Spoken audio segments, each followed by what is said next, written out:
Je ne sais pas qu'il y a une protection, comme tu le dis. Il y a une loi qui me protège. Hum, Ça, c'est quelle loi, ça? Une question simple, mais révélatrice. Au Mali, des textes encadrent pourtant la lutte contre le VIH-Sida. Mais ils restent encore largement méconnus de ceux qu'ils sont censés protéger. Avant même la loi spécifique de 2006, un décret adopté le 31 mars 2005 fixait déjà les conditions d'assistance aux personnes vivant avec le VIH. Un an plus tard, la loi numéro 06-028 du 29 juin 2006, promulguée sous la présidence de Amadou Toumani Touré, vient renforcer ce dispositif. Elle encadre la prévention, la prise en charge et le contrôle du VIH-Sida au Mali, tout en posant les bases d'une protection juridique des personnes concernées. Tout ce qui concerne l'accès gratuit aux consultations, aux analyses, l'accès gratuit aux antirétroviraux, voilà, et également les porteurs de VIH-Sida ont droit à de l'information, à du conseil, et le tout doit s'inscrire dans la confidentialité. Ils vont être informés gratuitement, ils vont être conseillés gratuitement, ils ont accès aux consultations, c'est gratuit, c'est pris en charge par l'État.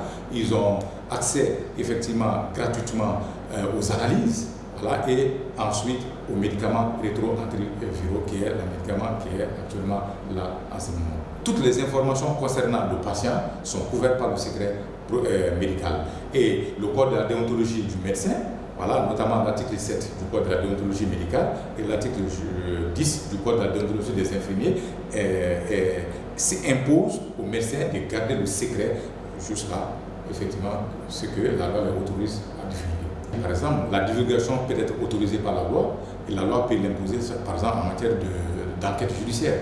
Lorsqu'il y a une information judiciaire qui est ouverte, donc le juge peut demander à ce que le secret soit effectivement, la chaîne soit interrompue. Un cadre juridique qui se veut protecteur, imposant les bases d'un équilibre entre les droits des personnes vivant avec le VIH et les responsabilités individuelles et collectives. Il vise à encadrer les comportements, prévenir les abus et garantir un minimum de protection face aux discriminations. L'avènement du nouveau code pénal a permis effectivement de prévoir que toute discrimination à l'encontre des personnes porteuses de VIH-Sida, quelle que soit la forme, est punie par la loi. Je vous renvoie à l'article 321-28 du nouveau code pénal qui est explicite en la matière. Or, on sait que ces discriminations-là se manifestent notamment par la perte d'emploi, même la stigmatisation au niveau même de la famille, et etc., etc.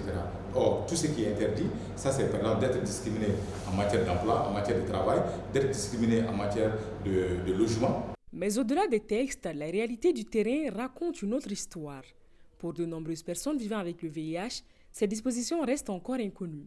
Une méconnaissance qui les expose davantage aux discriminations et aux mauvais traitements. Par exemple, je connais un ami à Boulkasombougou.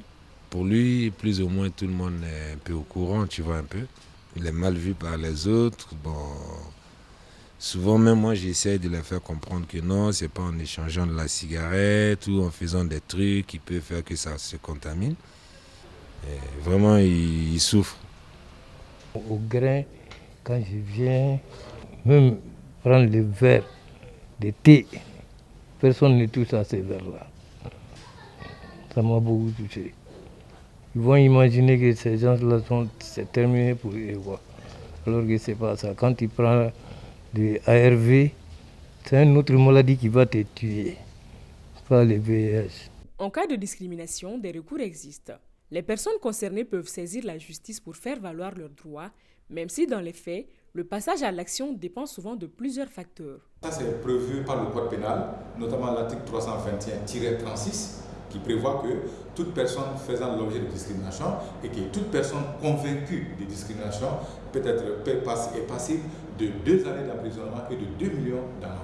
Et ça, c'est sans compter si, par exemple, la personne se constitue partie civile pour demander des dommages intérêts. Quant à l'accès à la justice, il n'y a pas de discrimination en réalité. Donc, une personne atteinte du VIH-Sida peut à tout moment, si le besoin est là, saisir une juridiction voilà, qui peut trancher son affaire. Théoriquement, les textes sont là, mais dans la pratique, peut-être que la personne peut se voir être peut-être la honte ou la stigmatisation de la population peut faire en sorte que peut-être la personne va se dire que bon, elle va avoir honte, elle ne posera pas plainte, alors que la justice, il n'y a pas de discrimination en matière de justice, parce que tout le monde doit faire valoir ses droits devant la justice et les juges sont là pour appliquer la loi. Sur le terrain, les organisations d'accompagnement font le même constat. Le manque d'information reste l'un des obstacles les plus visibles à l'effectivité de ces droits. Nous pouvons constater que le taux d'alphabétisation est très bas. Par conséquent, la majeure partie de ces gens-là ne savent pas réellement qu'ils ont droit. Droit à la santé, droit à l'éducation, droit au travail, droit à l'insertion sociale, et ainsi de suite. Et que ce soit au niveau de la famille, il y en a qui ont peur. Et puis que ce soit au niveau des institutions où il y a des cas de rejet. Il y a ce qu'on appelle se discriminer, l'auto-stigmatisation, parce que je suis affecté, je suis un CDN ou bien une CDN, donc il faut que je le cache. Donc je ne vais pas faire recours aux soins, je ne vais pas parler à quelqu'un qui peut m'aider ou aller à un hôpital qui pourra faire ma prise en charge. Du côté des autorités, notamment par le biais du Haut Conseil national de lutte contre le VIH-Sida, des mécanismes sont mis en place pour améliorer la protection et renforcer l'information des populations.